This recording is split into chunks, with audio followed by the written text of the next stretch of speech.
우크라이나 동부의 작은 도시 이름 하나가 앞으로 몇 년 동안 러시아와 유럽의 운명을 가를 수 있습니다. 그리고 지금 이 순간 블라디미르 푸틴은 바로 그 도시 이름을 들고 전 세계를 상대로 거대한 심리전을 벌이고 있습니다. 러시아는 최근 포크롭스크를 완전히 장악했다고 대대적으로 선언했습니다. 러시아 최전선에서 활동하는 친정부 선전 채널들은 기다렸다는 듯이 러시아 국기가 시가지를 배경으로 휘날리는 영상과 사진을 쏟아냈습니다. 병사들이 건물 옥상에 깃발을 꼽고 환호하는 장면, 지도 위에 새로 칠해진 붉은색, 그리고 푸틴이 마치 승리를 확정한 총사령관처럼 미소 짓는 화면이 연달아 등장했습니다. 하지만 우크라이나는 전혀 다른 이야기를 들려줍니다. 그들이 말하길 러시아 국기는 꽂힌 지 몇 시간도 지나지 않아 바로 철거됐습니다. 러시아가 장악했다고 주장하는 도시 중심부와 서쪽 지역, 남쪽의 여러 주거 구역에서는 여전히 치열한 교전이 이어지고 있고 우크라이나 군대가 버티고 있다는 것입니다. 이 모든 소동은 얼마 전 알래스카에서 열린 비공개 회담 직후에 벌어졌습니다. 그 자리에서 알려진 바에 따르면 푸틴은 국제사회 인사들과 마주 앉아 매우 대담한 거래를 제시했습니다. 우크라이나가 포크롭스크와 도네츠크 핵심 지역에 대한 완전한 러시아 통치를 인정한다면 나머지 전선은 동결해 줄 수 있다는 식의 제안이었습니다. 러시아 입장에서는 마치 전쟁을 접고 평화를 줄 수 있는 것처럼 포장된 협상 카드였지만 그 속내는 피로 사들인 영토를 기정사실화하려는 강압적 요구에 가까웠습니다. 문제는 그 카드의 실체입니다. 러시아는 포크롭스크를 손에 넣었다고 주장하지만 냉정한 사실은 아직 도시 전체를 완전히 통제하지 못했다는 점입니다. 최소한 이 방송이 녹화되는 시점인 2025년 12월 4일 기준으로 포크롭스크는 여전히 완전한 함락 상태와 거리가 있습니다. 러시아군이 이미 도심 깊숙이 진입한 것은 분명하지만 서쪽과 남쪽의 여러 주거 지역은 계속 우크라이나의 지배 아래 있습니다. 전황이 러시아에게 유리하게 기울어가고 있는 것은 부정할 수 없지만 그렇다고 도시 전체를 장악했다고 선언할 수준은 아닙니다. 그럼에도 러시아 선전 매체들은 마치 이미 모든 것이 끝난 것처럼 도시를 붉은색으로 칠해 넣고 있습니다. 이는 마치 니콜라스 마두로가 여전히 카라카스 권좌에 앉아있는 상황에서 누군가가 그가 이미 축출됐다고 선언하는 것과 다르지 않습니다. 사실과 다른 주장을 정치적 목적에 맞게 덧칠한 것일 뿐입니다. 남미에서 사람들은 이런 이들을 전쟁판 점쟁이, 즉 전황을 마음대로 점쳐주는 전시 예언가라고 비꼽니다. 러시아의 포크롭스크 선전 역시 그와 다르지 않습니다. 이 과장된 승리 선언은 더 큰 무대, 곧 모스크바에서의 정치 연출과 연결돼 있습니다. 얼마 전 푸틴은 스티브 위코프와 제러드 쿠슈너, 도널드 트럼프의 사위로 알려진 인물들을 크렘린으로 초청해 만찬을 함께했습니다. 이들은 미국 정계, 특히 공화당과 깊게 얽혀있는 인사들로 백악관과의 비공식적인 통로 역할을 할 수 있는 인물들입니다. 바로 이 시점에 푸틴이 군복 차림으로 카메라 앞에 등장하며 승리의 이미지를 강조하는 것은 단순 우연이 아니라 계산된 연출입니다. 크렘린이 그리고 있는 시나리오는 분명합니다. 포크롭스크를 함락했다. 다음은 크라마토르스크다. 그리고 언젠가 키이우까지 밀고 들어가 마치 크리스마스 선물처럼 국제 정치 무대에 승리를 내놓을 것이라는 이야기입니다. 그러나 지금 이 순간까지도 그 깃발은 포크롭스크의 잿더미 위에 영원히 꽂히지 못하고 있습니다. 오늘날 전쟁은 총탄과 포탄만으로 이루어지지 않습니다. 이미지와 상징, 내러티브 역시 하나의 무기입니다. 러시아는 강인하고 냉혹하며 결코 불평하지 않고 항상 승리하는 철의 전사 이미지를 집요하게 주입합니다. 패배를 인정하지 않고 주저함 없이 앞으로만 나아가는 군대, 그리고 그런 군대를 이끄는 절대 권력자의 이미지 말입니다. 바로 그 이미지를 바탕으로 러시아는 우크라이나에게 이른바 28개 조항 평화안을 들이밀었습니다. 이 평화안은 본질적으로 우크라이나에게 점령지 포기를 강요하는 문서였고 키이우와 서방은 이를 단호히 거부했습니다. 그러나 크렘린은 이것이 마치 승자에 관대한 제안인 것처럼 포장했습니다. 하지만 진짜 승리는 숫자가 말해줍니다. 포크롭스크 전투는 거의 1년 가까이 이어지고 있지만 러시아는 아직 도시를 완전히 장악하지 못했습니다. 그 전에도 러시아가 도네츠크에서 치른 여러 도시 전투를 떠올려보면 그 대가가 얼마나 가혹했는지 알 수 있습니다. 많은 이들이 잊지 못하는 도시가 바로 바흐무트입니다. 전쟁 전 인구가 7만 명 남짓이던 이 도시는 2022년 8월 초부터 2023년 5월 20일까지 거의 10달 동안 러시아와 우크라이나가 피비린내 나는 공방전을 벌인 곳입니다. 결국 푸틴은 바흐무트를 점령했다고 선언했고 서방 정보기관들도 군사적으로는 러시아가 도시를 장악한 사실을 부인하지 못했습니다. 그러나 군사 분석가들은 입을 모아 말했습니다. 이것은 승리라기보다 한 도시를 위해 너무 많은 피를 흘린 참혹한 거래였다고 말입니다. 바흐무트 다음 목표는 아브디우카였습니다. 이곳에 대한 러시아의 공격은 2022년 10월 말부터 시작됐고 도시가 공식적으로 러시아 수중에 떨어졌다고 인정되기까지 무려 2년이 걸렸습니다. 이 규모의 중형 도시를 점령하기 위해 2해를 통째로 태워버린 셈입니다. 울레다르는 상황이 더 참혹했습니다.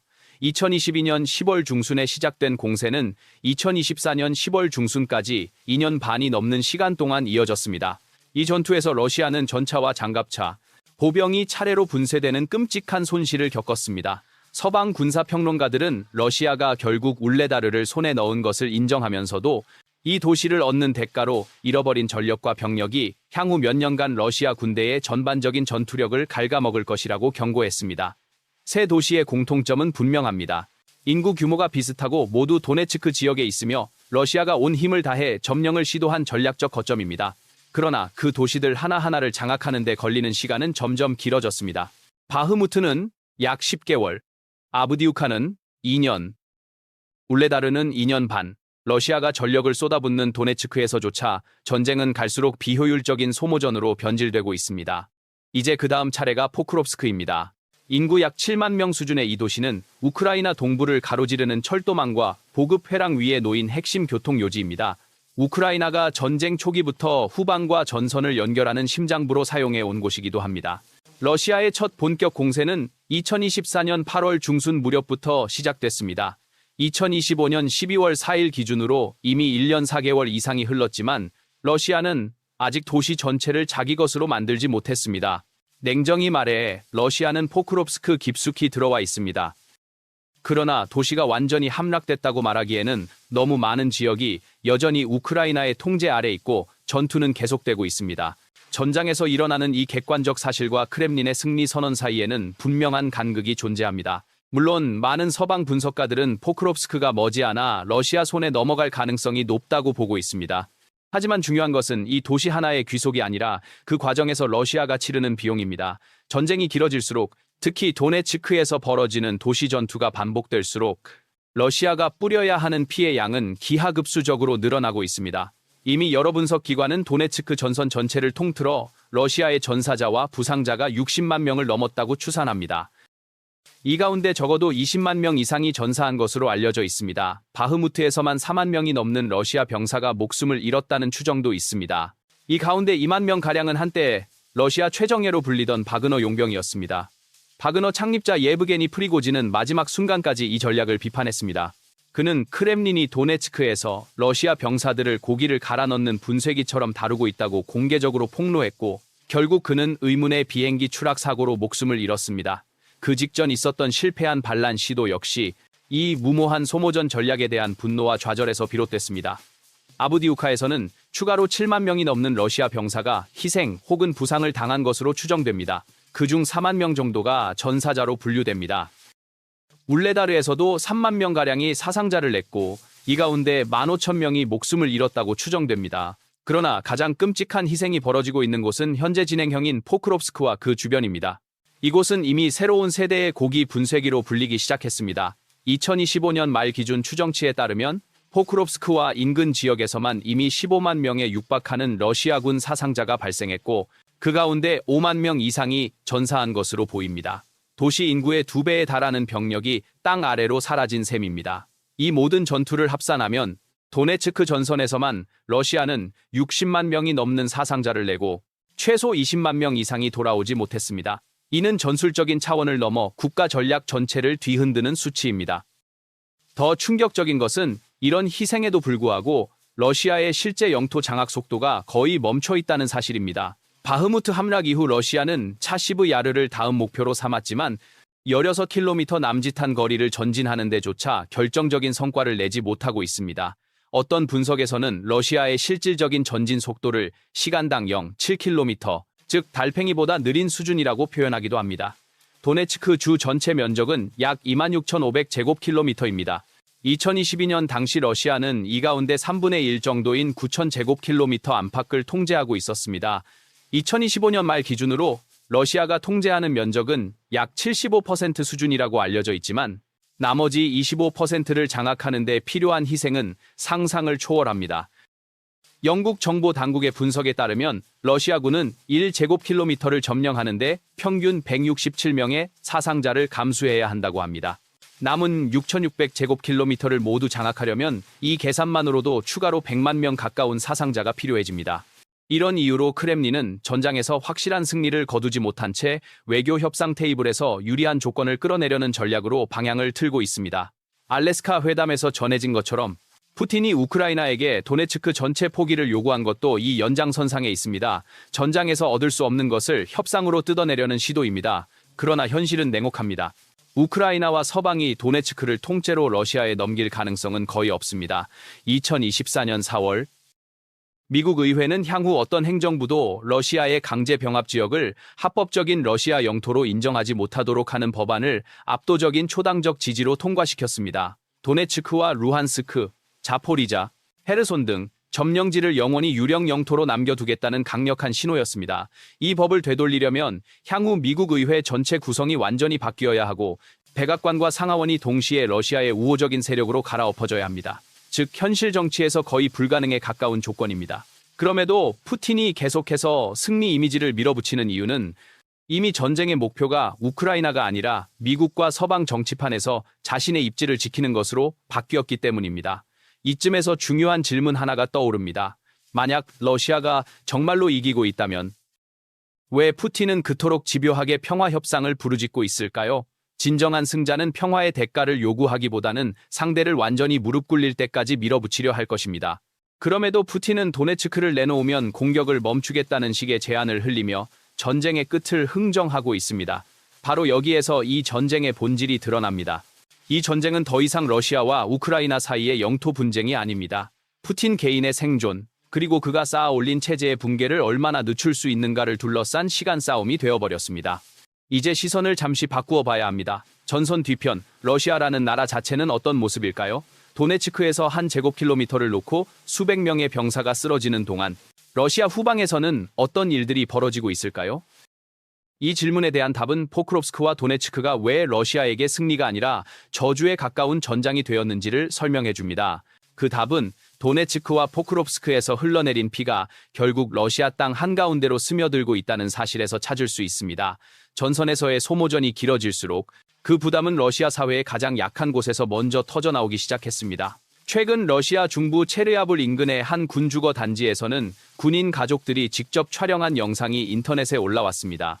그들은 검은 비닐봉지와 쓰레기가 산처럼 쌓인 마당, 쥐가 고양이만큼 커 보일 정도로 뛰노는 복도, 바퀴벌레가 싱크대와 벽을 기어다니는 부엌을 카메라에 담았습니다. 영상 속 여성들은 울먹이는 목소리로 말합니다. 남편과 아들들은 조국을 지키겠다며 전선으로 떠났는데 남겨진 가족들은 쓰레기장 같은 군 숙소에서 생존을 걱정해야 하는 신세가 됐다고 호소합니다. 온수는 예고도 없이 끊기기 일쑤이고 난방은 자주 멈추며 관리회사는 사고와 기술적 문제라는 변명만 반복합니다. 민원은 검찰과 지방정부에 수차례 전달됐지만 돌아오는 것은 침묵뿐이었습니다. 이것만의 일이 아닙니다. 러시아 군인용 아파트들은 오랫동안 노후화와 부실 관리로 악명이 높았습니다. 깨진 창문은 수년째 방치되고 난방시설은 고장난 채 덩그러니 남아있으며 화장실과 배수시설은 곰팡이와 악취로 가득 차 있습니다. 일부 장교들조차 군 숙소를 견디지 못하고 사비를 들여 바깥의 방을 얻어야 할 정도입니다. 카렐리아 지역의 한 기술학교 기숙사에서는 학생들이 겨울마다 방문 틈에 솜과 천을 틀어막으며 버팁니다. 실내 온도는 섭씨 6도까지 떨어지고 책상과 의자는 마치 폐기물 더미에서 주워온 수준입니다. 심지어 일부 강사는 방이 없어 버려진 객차를 개조한 공간에서 생활하는 것으로 알려졌습니다. 러시아가 선전에서 자랑하는 첨단 군사대국의 이미지와는 정반대의 풍경이 현실에서 펼쳐지고 있는 것입니다. 이런 붕괴는 하루아침에 생겨난 것이 아닙니다. 군과 국방산업에 뿌리 깊게 박힌 부패가 예산과 유지비를 갉아먹으면서 건물과 인프라는 조용히 썩어 들어갔습니다. 2015년 한 군부대 병영이 통째로 붕괴해 24명의 병사가 목숨을 잃은 사건은 그 상징적인 예입니다. 당시 조사 결과는 부실공사와 유지 보수 소홀을 지적했지만 구조 자체는 거의 바뀌지 않았습니다. 돈은 계속 새어나가고 그 대가는 가장 아래의 병사와 가족들이 고스란히 떠안게 되었습니다. 전선 뒤편 일반 도시의 풍경도 다르지 않습니다. 북극권의 탄광도시 보르쿠타에서는 붕괴 직전의 회색 아파트들이 끝없이 늘어서 있고 그 안에는 아직도 일부 주민들이 살고 있습니다. 벽은 갈라지고 계단은 무너져 내릴 듯 삐걱거리고 창문은 깨진 채 비닐로 겨우 막혀 있습니다. 시민들은 이곳을 미래가 없는 도시, 국가가 이미 포기한 땅이라고 부릅니다. 마리우폴 역시 마찬가지입니다. 러시아는 이 도시를 재건의 상징처럼 선전하지만 실제로는 중앙도로 몇 개와 카메라에 잘 잡히는 일부 구역만 번듯하게 치장했을 뿐입니다. 그 뒤편에는 여전히 폐허와 잔해가 끝없이 이어집니다. 드론으로 찍은 화면을 보면 위에서 보이는 화려한 도로를 한 발짝만 벗어나도 붕괴된 건물과 텅 빈 골목이 끝도 없이 펼쳐져 있습니다. 보르쿠타 인근 일부 지역에서는 아파트를 상징적인 가격, 루블 한 장에 분양한다는 광고가 붙었습니다. 겉으로 보면 거의 공짜로 집을 주는 것처럼 보입니다. 하지만 그 이면에는 숨겨진 덫이 있습니다. 집을 매입하고 거주지 등록을 하는 순간 군 동원 대상 명단에 자동으로 이름이 올라갈 수 있기 때문입니다. 가난한 이들에게 싸구려 집 한 채를 미끼로 내밀고 대신 전쟁터로 내보내는 구조인 셈입니다. 주민들 사이에서는 농담 반, 진담 반으로 이런 말이 떠돕니다. 보르쿠타에서 탈출하는 방법은 무엇이냐? 결국 관 속에 실려 나가는 것뿐이라는 자조입니다. 많은 러시아인들은 조용히 묻습니다. 왜 푸틴은 도네츠크를 가져야 하는가? 왜 우크라이나 땅을 피로 적시면서까지 더 많은 영토를 탐하는가? 러시아 안에는 이미 사람이 떠나고 텅 빈 땅이 끝도 없이 널려 있는데 무엇 때문에 또 새로운 도시를 폐허로 만들어야 하는가? 정답은 간단합니다. 푸틴에게 필요한 것은 땅이 아니라 권력입니다. 그는 자신을 국가 원수라기보다 거대한 마피아 조직의 두목처럼 행동해 왔습니다. 손짓 한 번으로 수만 명의 운명을 좌우할 수 있다는 공포, 배신자를 어디까지든 추적해 처벌할 수 있다는 공포, 그리고 어떤 패배가 와도 인정하지 않는 이미지가 그가 지키고 싶은 진짜 자산입니다. 바로 그렇기 때문에 푸틴은 전쟁이 끝나는 것을 두려워합니다. 전쟁이 끝나는 날은 동시에 질문이 시작되는 날이기 때문입니다. 왜 러시아는 이렇게 가난해졌는가? 왜 부패가 일상처럼 굳어졌는가? 왜 병사들의 가족은 쓰레기 더미 속에서 살아야 했는가? 수십만 명의 젊은이들은 무엇을 위해 죽었는가? 그리고 도대체 누가 이 모든 비극의 책임을 져야 하는가? 푸틴은 그 질문들이 자신을 향해 날아올 것임을 누구보다 잘 알고 있습니다. 권력을 잃는 순간 자산은 몰수되고 그는 전범 혹은 부패 지도자로 재판대에 설 수 있으며 최악의 경우 목숨까지 위태로워질 수 있습니다. 그렇기 때문에 푸틴에게 전쟁은 더 이상 외교 정책의 수단이나 지정학 전략이 아니라 생존 전략이 되어버렸습니다. 영국계 인권운동가 빌 브라우더는 오래전부터 경고해왔습니다.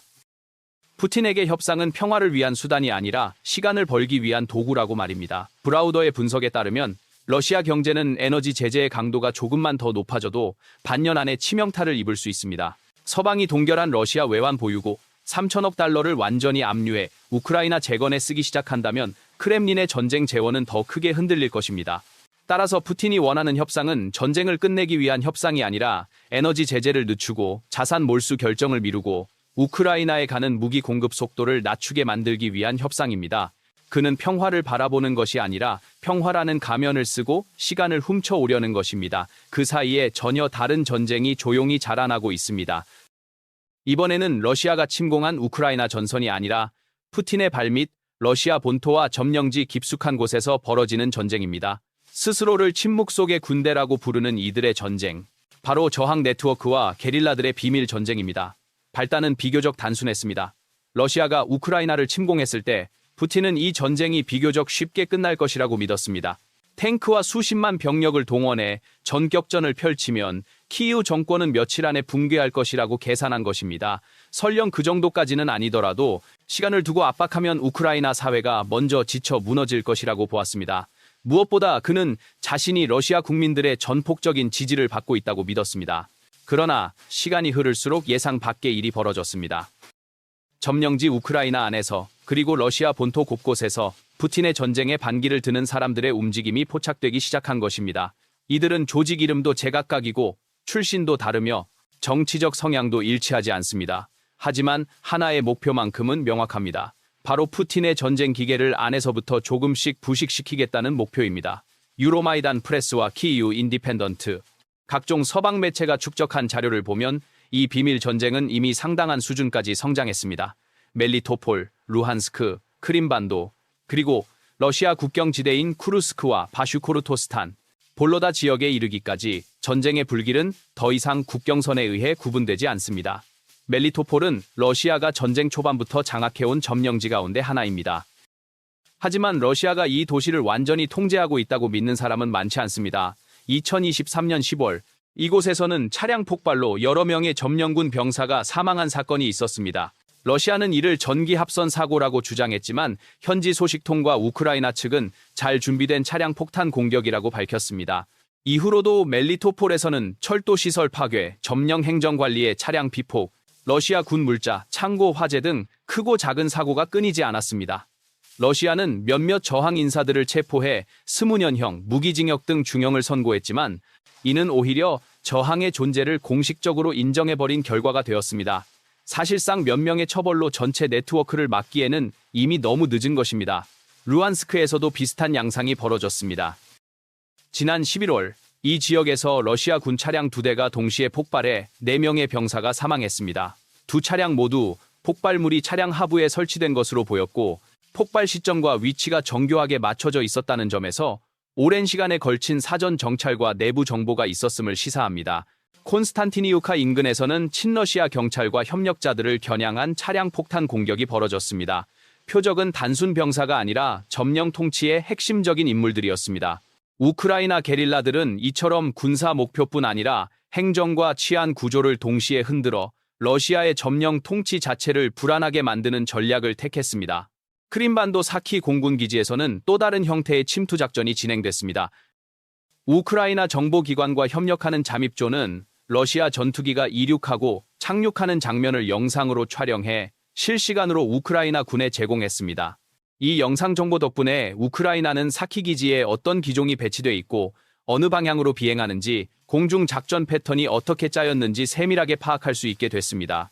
이러한 정보는 나중에 크림반도와 러시아 후방을 향한 드론 및 미사일 공격에 매우 중요한 데이터가 됩니다. 세계는 언젠가 사키 공군기지가 다시 한번 대규모 공격을 받았다는 뉴스를 보게 될지도 모릅니다.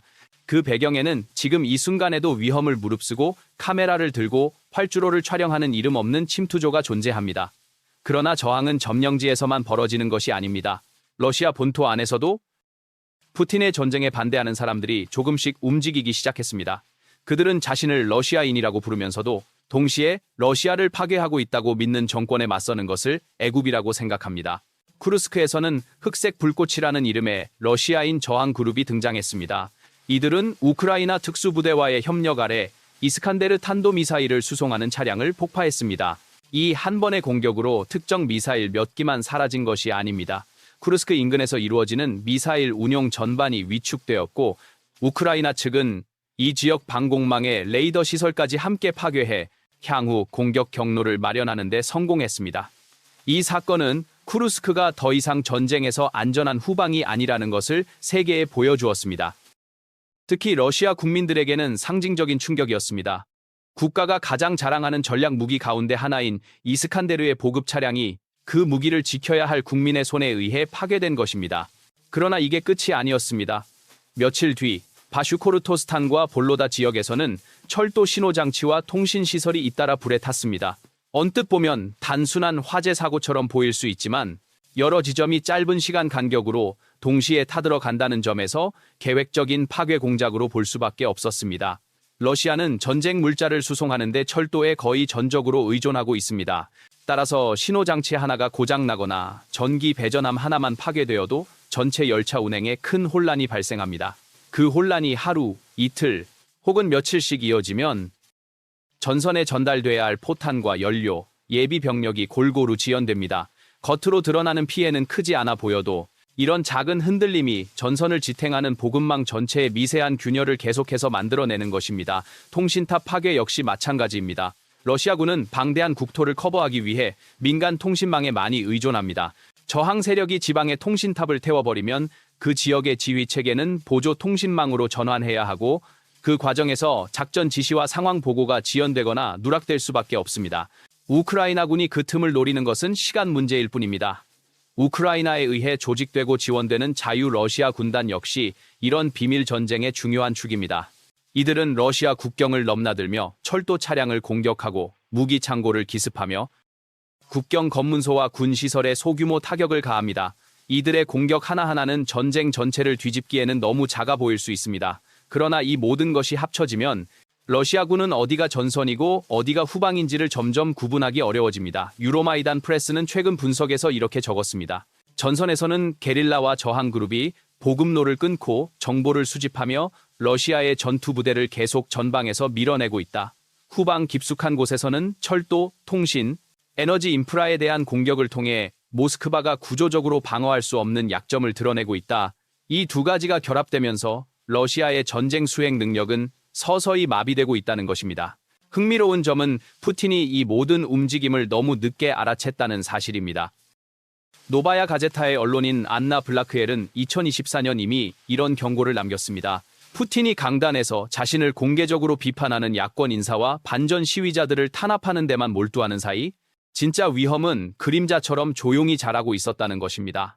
처음에는 단지 초록색 팔찌를 찬 소수의 사람들이 있었습니다. 그들은 온라인 채팅방과 비공개 포럼에서 전쟁에 대한 분노를 나누고 검열을 피해 실제 전황에 대한 정보를 퍼뜨렸습니다. 그러나 시간이 지나면서 이 네트워크는 단순한 수다방을 넘어 파괴 공작과 선전, 정보 유통을 조직하는 세포망으로 진화했습니다. 작은 채팅방 하나가 인쇄소로, 또 다른 채팅방이 작은 모금 창구로, 그 옆방이 현장 행동조의 연락망으로 변해갔습니다.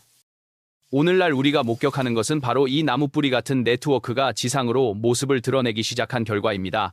멜리토폴의 차량 폭발, 루한스크의 동시 폭파, 쿠르스크의 이스칸데르 수송차 파괴, 바슈코르토스탄과 볼로다의 통신시설 화재 사건, 그리고 이름 없는 수많은 철도 사고와 창고 화재 뒤에는 이런 조용한 준비가 축적돼 있습니다. 물론 이 모든 저항 활동이 단번에 전쟁의 판을 뒤집지는 못할 것입니다. 우크라이나의 게릴라와 러시아 내부 저항 세력은 스스로도 잘 알고 있습니다. 자신들이 할 수 있는 일은 전쟁을 완전히 멈추는 것이 아니라 러시아 군사 기계의 톱니바퀴 하나하나를 조금씩 망가뜨리는 것이라는 사실을 말입니다. 그러나 바로 그 점이 중요합니다. 푸틴은 전쟁이 지속되는 동안 국민이 외부의 적을 미워하는 한 자신의 권력은 유지될 수 있다고 믿어왔습니다. 하지만 이제 전선 뒤편 러시아 사회 깊숙한 곳에서 태어난 작은 균열들은 점점 푸틴 자신을 향해 되돌아오는 부메랑이 되어 가고 있습니다. 전선에서는 피를 흘리는 병사들이 지쳐가고 후방에서는 그 가족들이 쓰레기 더미와 쥐떼 속에서 살아가며 국경지대에서는 이름 없는 저항 세력들이 철로를 끊고 창고를 태우고 레이더를 조용히 파괴합니다. 이 모든 조각들이 모여 말해주는 것은 단 하나입니다. 푸틴이 아무리 포크롭스크 위에 승리의 깃발을 꽂았다고 외쳐도 그 깃발은 점점 더 약한 바람에도 흔들리고 있다는 사실입니다. 도네츠크 전선에서 계속 쏟아지는 피, 러시아 후방에서 점점 커져가는 분노와 피로감, 그리고 조용히 확대되는 비밀 저항의 물결은 언젠가 이 전쟁의 진짜 승자가 누구인지 냉정하게 보여줄 것입니다. 포크롭스크는 아직 완전히 함락되지 않았습니다. 그러나 이미 다른 의미에서 하나의 상징이 되었습니다. 그것은 더 이상 러시아의 승리를 상징하는 도시가 아니라 피를 쏟아 부어도 얻을 수 없는 승리, 그리고 푸틴 체제가 스스로를 파괴하면서까지 지키려 하는 권력이 얼마나 취약한지를 보여주는 거울이 되어가고 있습니다.